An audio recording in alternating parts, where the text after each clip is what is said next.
ആകാശവാണി.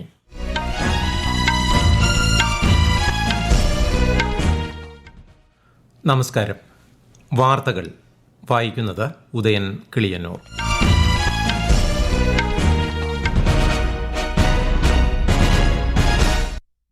പ്രധാന വാർത്തകൾ. പ്രധാനമന്ത്രി നരേന്ദ്രമോദിയുടെ 3 ദിവസത്തെ ഗുജറാത്ത് സന്ദർശനത്തിന് നാളെ തുടക്കം. ഞായറാഴ്ച സോമനാഥ് സ്വാഭിമാൻ പർവിൽ പങ്കെടുക്കും. പ്രതിരോധ ഉൽപാദന മേഖലയിൽ രാജ്യം ഉടൻ സ്വയം പര്യാപ്തത കൈവരിക്കുമെന്ന് കേന്ദ്രമന്ത്രി രാജ്നാഥ് സിംഗ്. കേന്ദ്ര ആഭ്യന്തരമന്ത്രി അമിത്ഷാ നാളെ കേരളത്തിലെത്തും. തിരുവനന്തപുരത്ത് വിവിധ പരിപാടികളിൽ അദ്ദേഹം പങ്കെടുക്കും. ഇന്ത്യയ്ക്കും അമേരിക്കയ്ക്കുമിടയിലെ വ്യാപാര കരാർ ഉടൻ സാധ്യമാകുമെന്ന് പ്രതീക്ഷിക്കുന്നതായി വിദേശകാര്യ മന്ത്രാലയ വക്താവ് രൺധീർ ജയ്സ്വാൾ. ശബരിമല സ്വർണ്ണക്കവർച്ച കേസിൽ തന്ത്രി കണ്ഠരര് രാജീവരെ പ്രത്യേക അന്വേഷണ സംഘം അറസ്റ്റ് ചെയ്തു. വനിതാ പ്രീമിയർ ലീഗിന്റെ 4ാം സീസണിന് ഇന്ന് തുടക്കം. ആദ്യ മത്സരം റോയൽ ചലഞ്ചേഴ്സ് ബംഗളൂരുവും മുംബൈ ഇന്ത്യൻസും തമ്മിൽ. വാർത്തകൾ വിശദമായി. പ്രധാനമന്ത്രി നരേന്ദ്രമോദിയുടെ 3 ദിവസത്തെ ഗുജറാത്ത് സന്ദർശനം നാളെ തുടങ്ങും. നാളെ വൈകുന്നേരം സോമനാഥിൽ എത്തുന്ന അദ്ദേഹം സോമനാഥ് ക്ഷേത്രത്തിലെ ഡ്രോൺ ഷോ വീക്ഷിക്കും. സോമനാഥ് ക്ഷേത്രത്തിന്റെ സംരക്ഷണത്തിനായി ജീവൻ ബലിയർപ്പിച്ച എണ്ണമറ്റ പോരാളികളെ ആദരിക്കുന്നതിനായി സംഘടിപ്പിക്കുന്ന ശൌര്യയാത്രയിൽ പ്രധാനമന്ത്രി പങ്കെടുക്കും. സോമനാഥ് സ്വാഭിമാൻ പർവ് പ്രമാണിച്ച് നടക്കുന്ന പൊതുചടങ്ങിലും അദ്ദേഹം പങ്കെടുക്കും. ജർമ്മൻ ചാൻസലർ ഫ്രെഡറിക് മെർസ് 2 ദിവസത്തെ സന്ദർശനത്തിനായി ഈ മാസം 12-ന് ഇന്ത്യയിലെത്തും. പ്രധാനമന്ത്രി നരേന്ദ്രമോദി അഹമ്മദാബാദിൽ ഫ്രെഡറിക് മെർസുമായി കൂടിക്കാഴ്ച നടത്തും. പ്രധാനമന്ത്രി മോദിയുടെ ക്ഷണപ്രകാരം എത്തുന്ന അദ്ദേഹത്തിന്റെ ആദ്യ ഔദ്യോഗിക ഇന്ത്യൻ സന്ദർശനമാണിത്.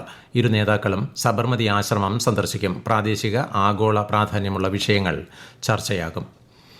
പ്രതിരോധ ഉൽപാദന മേഖലയിൽ രാജ്യം ഉടൻ സ്വയം പര്യാപ്തത കൈവരിക്കുമെന്ന് കേന്ദ്രമന്ത്രി രാജ്നാഥ് സിംഗ്. ഉത്തർപ്രദേശിലെ ലക്നൌവിൽ Ashok Leyland electric vehicle factory ഉദ്ഘാടനം ചെയ്യുകയായിരുന്നു മന്ത്രി. രാജ്യത്തെ നിയമങ്ങൾ ലളിതമാക്കാൻ സർക്കാർ സ്വീകരിച്ച നടപടികളിലൂടെ വ്യവസായികളുടെയും നിക്ഷേപകരുടെയും വിശ്വാസം വർദ്ധിച്ചതായി അദ്ദേഹം പറഞ്ഞു. मेक इन इंडिया और आत्मनिर्भरता के प्रयासों की बात करूं तो मुझे कहते हुए खुशी होती है कि भारत का डिफेंस सेक्टर, रक्षा क्षेत्र अब पूर्ण रूप से आत्मनिर्भर होने की दिशा में तेजी से कदम आगे बढ़ा चुका है. पिछले 10 वर्षों में हम लोगों ने जो मेहनत की है उसका परिणाम अब दिखाई देने लगा है. पहले डोमेस्टिक डिफेंस प्रोडक्शन यानी घरेलू रक्षा उत्पादन जो पहले होता था वह लगभग 2014 तक 46,000 करोड़ यानी केवल 46,000 करोड़ रुपये होता था. और आज मुझे कहते हुए प्रसन्नता हो रही है कि आज हम 1.5 लाख करोड़ 1.51 लाख करोड़ से अधिक का डिफेंस प्रोडक्शन भारत में कर रहे हैं, भारत की धरती पर कर रहे हैं. കേന്ദ്ര ആഭ്യന്തരമന്ത്രി അമിത്ഷാ വിവിധ പരിപാടികളിൽ പങ്കെടുക്കുന്നതിനായി നാളെ കേരളത്തിലെത്തും. ഞായറാഴ്ച തിരുവനന്തപുരത്ത് നടക്കുന്ന BJP യോഗങ്ങളിലും കേരള കൗമുദി കോൺക്ലേവിലും അദ്ദേഹം പങ്കെടുക്കും. വാർത്താവിതരണ പ്രക്ഷേപണ മന്ത്രി അശ്വിനി വൈഷ്ണവും സഹമന്ത്രി എൽ മുരുകനും ന്യൂഡൽഹിയിൽ ക്രിയേറ്റേഴ്സ് കോർണർ ഉദ്ഘാടനം ചെയ്തു. ഡിജിറ്റൽ പ്ലാറ്റ്ഫോമുകളിലെ സർഗാത്മകമായ ഉള്ളടക്കങ്ങൾ പ്രദർശിപ്പിക്കുന്നതിനും പ്രോത്സാഹിപ്പിക്കുന്നതിനുമായി പ്രസാർ ഭാരതി ആവിഷ്കരിച്ച പദ്ധതിയാണ് ക്രിയേറ്റേഴ്സ് കോർണർ. രാജ്യത്തെ 1 കോടി യുവാക്കളെ ക്രിയേറ്റർ സമ്പദ് വ്യവസ്ഥയുമായി ബന്ധിപ്പിക്കുകയാണ് സർക്കാരിന്റെ ലക്ഷ്യമെന്ന് ശ്രീ അശ്വിനി വൈഷ്ണവ് പറഞ്ഞു. വാർത്താവിതരണ പ്രക്ഷേപണ മന്ത്രാലയം ഈ വർഷം പൂർണ്ണമായി പുനഃസംഘടിപ്പിച്ച് പുതിയൊരു ഓപ്പറേറ്റിംഗ് സിസ്റ്റം വികസിപ്പിക്കുമെന്ന് മന്ത്രി പറഞ്ഞു. ഇന്ത്യയ്ക്കും അമേരിക്കയ്ക്കുമിടയിലെ വ്യാപാര കരാർ ഉടൻ സാധ്യമാകുമെന്ന് പ്രതീക്ഷിക്കുന്നതായി വിദേശകാര്യ മന്ത്രാലയ വക്താവ് രൺധീർ ജയ്സ്വാൾ. സന്തുലിതവും പ്രയോജനകരവുമായ വ്യാപാര കരാറിലെത്താൻ ഇരുപക്ഷവും നിരവധി ചർച്ചകൾ നടത്തിയിട്ടുണ്ടെന്ന് ന്യൂഡൽഹിയിൽ മാധ്യമപ്രവർത്തകരോട് സംസാരിക്കവേ ജയ്സ്വാൾ പറഞ്ഞു. 70ാമത് അതിവിശിഷ്ട റെയിൽ സേവാ പുരസ്കാരങ്ങൾ കേന്ദ്ര റെയിൽവേ മന്ത്രി അശ്വിനി വൈഷ്ണവ് ഇന്ന് വിതരണം ചെയ്തു. 100 റെയിൽവേ ഉദ്യോഗസ്ഥർക്കും മികച്ച റെയിൽവേ സോണുകൾക്കുമുള്ള 26 പുരസ്കാരങ്ങളുമാണ് സമ്മാനിച്ചത്. മഹാകുംഭ് ഉൾപ്പെടെ വെല്ലുവിളി നിറഞ്ഞ ഘട്ടങ്ങളിൽ സുരക്ഷിതവും തടസ്സരഹിതവുമായ യാത്ര ഉറപ്പാക്കിയ ഉദ്യോഗസ്ഥർക്കാണ് പുരസ്കാരങ്ങൾ സമ്മാനിക്കുന്നത്. Viksit Bharat young leaders dialogue 2ാം പതിപ്പിന് ന്യൂഡൽഹിയിലെ ഭാരത് മണ്ഡപത്തിൽ തുടക്കമായി. 4 ദിവസത്തെ പരിപാടിയിൽ ലോകമെമ്പാടുമുള്ള 2500ഓളം യുവജനങ്ങൾ പങ്കെടുക്കുന്നുണ്ട്. വികസിത ഇന്ത്യയുമായി ബന്ധപ്പെട്ട ആശയങ്ങൾ യുവാക്കൾ പ്രധാനമന്ത്രിക്ക് മുൻപിൽ പങ്കുവയ്ക്കും. നാളെ നടക്കുന്ന ഉദ്ഘാടന ചടങ്ങിൽ ദേശീയ സുരക്ഷാ ഉപദേഷ്ടാവ് അജിത് ഡോവൽ സന്നിഹിതനാവും. ഈ മാസം 12-ന് നടക്കുന്ന സമാപന സമ്മേളനത്തെ പ്രധാനമന്ത്രി നരേന്ദ്രമോദി അഭിസംബോധന ചെയ്യും. കേരളത്തെ പ്രതിനിധീകരിച്ച് 60ഓളം യുവാക്കൾ വികസിത് ഭാരത് യങ് ലീഡേഴ്സ് ഡയലോഗിന്റെ ഭാഗമാകും. കേന്ദ്രമന്ത്രി Piyush Goyal European Union trade and economic security കമ്മീഷണറുമായി ബ്രസൽസിൽ കൂടിക്കാഴ്ച നടത്തി. ഇന്ത്യ യൂറോപ്യൻ യൂണിയൻ സ്വതന്ത്ര വ്യാപാര കരാർ അന്തിമമാക്കുന്നതിനുള്ള ശ്രമങ്ങളുടെ ഭാഗമായാണ് ചർച്ച. നിയമാധിഷ്ഠിത വ്യാപാര ചട്ടക്കൂടിനും ആധുനിക സാമ്പത്തിക പങ്കാളിത്തത്തിനും ഇരു രാജ്യങ്ങളും പ്രതിജ്ഞാബദ്ധമാണെന്ന് ചർച്ചയ്ക്ക് ശേഷം മന്ത്രി സാമൂഹിക മാധ്യമത്തിൽ കുറിച്ചു. ഈ വാർത്തകൾ ആകാശവാണിയിൽ നിന്ന്. ആകാശവാണി വാർത്തകളും വാർത്താ അധിഷ്ഠിത പരിപാടികളും all India radio news Thiruvananthapuram YouTube ചാനലിലും at all India radio news Thiruvananthapuram Facebook പേജിലും AIR ന്യൂസ് തിരുവനന്തപുരം ഇൻസ്റ്റഗ്രാം അക്കൌണ്ടിലും at AIR news TVM X ഹാൻഡിലും ലഭ്യമാണ്. ഇന്ത്യയെ ലോകരാജ്യങ്ങളുമായി ബന്ധിപ്പിക്കുന്ന ശക്തമായ കണ്ണിയാണ് പ്രവാസി ഭാരതീയരെന്ന് പ്രധാനമന്ത്രി നരേന്ദ്രമോദി. ചെന്നെത്തുന്ന രാജ്യങ്ങളിലെ സമൂഹത്തെ പരിപോഷിപ്പിക്കാൻ ഇന്ത്യൻ പ്രവാസികൾക്ക് സാധിക്കുന്നതായും പ്രവാസി ഭാരതീയ ദിവസിനോടനുബന്ധിച്ച് നൽകിയ ആശംസാ സന്ദേശത്തിൽ പ്രധാനമന്ത്രി പറഞ്ഞു. 1915 രാഷ്ട്രപിതാവ് മഹാത്മാഗാന്ധി ദക്ഷിണാഫ്രിക്കയിൽ നിന്ന് ഇന്ത്യയിലേക്ക് മടങ്ങിയെത്തിയതിന്റെ സ്മരണയ്ക്കായാണ് ജനുവരി 9 പ്രവാസി ഭാരതീയ ദിനമായി ആചരിക്കുന്നത്. ദേശീയ സുരക്ഷാ ഏജൻസിയുടെ national IED data management system കേന്ദ്ര ആഭ്യന്തരമന്ത്രി അമിത്ഷാ ഉദ്ഘാടനം ചെയ്തു. രാജ്യത്തിന്റെ സുരക്ഷ ശക്തിപ്പെടുത്തുന്നതിൽ ഈ സംവിധാനം നിർണായക പങ്ക് വഹിക്കുമെന്ന് അദ്ദേഹം പറഞ്ഞു. കൃത്യമായ വിവരം കൃത്യമായ സമയത്ത് ലഭ്യമാക്കാൻ ഇതിലൂടെ സാധിക്കുമെന്നും കേന്ദ്ര ആഭ്യന്തരമന്ത്രി വ്യക്തമാക്കി.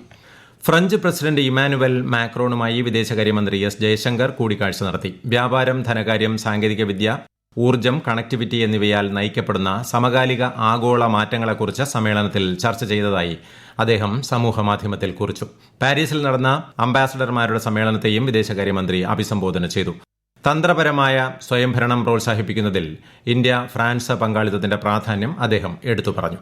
Apart from our bilateral ties, we are both very active in the international arena. This year we chair the BRICS, you chair the G7. We are both members of the G20.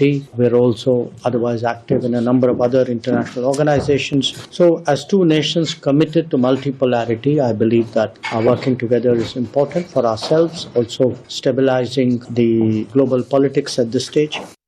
Sabarimala സ്വർണ്ണ കവർച്ച കേസിൽ പ്രത്യേക അന്വേഷണ സംഘം തന്ത്രി Kandararu രാജീവരെ arrest ചെയ്തു. തിരുവനന്തപുരത്തെ SIT ഓഫീസിൽ നടന്ന ചോദ്യം ചെയ്യലിനു പിന്നാലെയാണ് അറസ്റ്റ്.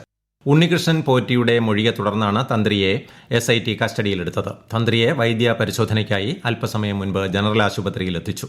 ഇന്നു തന്നെ കൊല്ലം വിജിലൻസ് കോടതിയിൽ ഹാജരാക്കുമെന്നാണ് ലഭ്യമായ വിവരം. SIT ഹൈക്കോടതിയുടെ മേൽനോട്ടത്തിൽ സ്വതന്ത്രമായാണ് പ്രവർത്തിക്കുന്നതെന്നും ആരുടെയും സമ്മർദ്ദം SITക്കുമേൽ ഇല്ലെന്നും DGP റവാഡ ചന്ദ്രശേഖർ പ്രതികരിച്ചു. അതിനിടെ അന്വേഷണം ശരിയായ ദിശയിലാണ് എന്ന് കോടതി തന്നെ വ്യക്തമാക്കിയതാണെന്ന് ദേവസ്വം മന്ത്രി VN വാസവൻ കോട്ടയത്ത് മാധ്യമങ്ങളോട് പറഞ്ഞു. മകരവിളക്കിന് ദിവസങ്ങൾ മാത്രം ശേഷിക്കെ ഭക്തജന തിരക്കിൽ ശബരിമല സന്നിധാനം. പമ്പ മുതൽ മണിക്കൂറുകൾ നീണ്ട കാത്തുനിൽപ്പിന് ശേഷമാണ് തീർത്ഥാടകർക്ക് ദർശനം ലഭിക്കുന്നത്.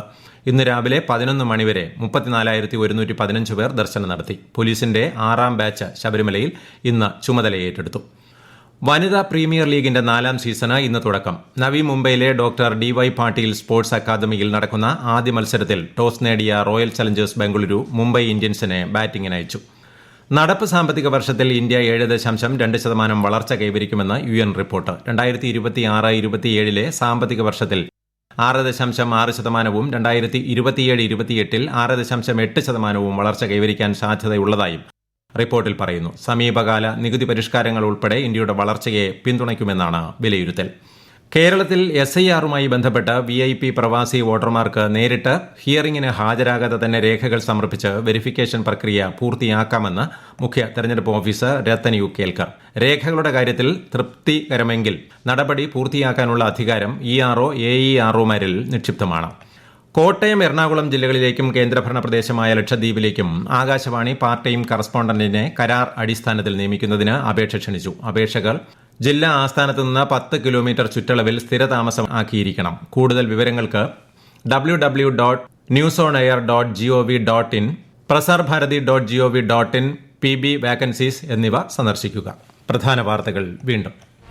പ്രധാനമന്ത്രി നരേന്ദ്രമോദിയുടെ 3 ദിവസത്തെ ഗുജറാത്ത് സന്ദർശനത്തിന് നാളെ തുടക്കം. ഞായറാഴ്ച സോമനാഥ സ്വാഭിമാൻ പർവിൽ പങ്കെടുക്കും. പ്രതിരോധ ഉൽപാദന മേഖലയിൽ രാജ്യം ഉടൻ സ്വയം പര്യാപ്തത കൈവരിക്കുമെന്ന് കേന്ദ്രമന്ത്രി രാജ്നാഥ് സിംഗ്. കേന്ദ്ര ആഭ്യന്തരമന്ത്രി അമിത്ഷാ നാളെ കേരളത്തിലെത്തും. തിരുവനന്തപുരത്ത് വിവിധ പരിപാടികളിൽ അദ്ദേഹം പങ്കെടുക്കും. ഇന്ത്യയ്ക്കും അമേരിക്കയ്ക്കുമിടയിലുള്ള വ്യാപാര കരാർ ഉടൻ സാധ്യമാകുമെന്ന് പ്രതീക്ഷിക്കുന്നതായി വിദേശകാര്യ മന്ത്രാലയ വക്താവ് രൺധീർ ജയ്സ്വാൾ. ശബരിമല സ്വർണ്ണക്കവർച്ച കേസിൽ തന്ത്രി കണ്ഠരര് രാജീവരെ പ്രത്യേക അന്വേഷണ സംഘം അറസ്റ്റ് ചെയ്തു. വനിതാ പ്രീമിയർ ലീഗിന്റെ 4ാം സീസണ് ഇന്ന് തുടക്കം. ആദ്യ മത്സരം റോയൽ ചലഞ്ചേഴ്സ് ബംഗളൂരുവും മുംബൈ ഇന്ത്യൻസും തമ്മിൽ. വാർത്തകൾ കഴിഞ്ഞു. അടുത്ത വാർത്താ പ്രക്ഷേപണം രാത്രി 8:35.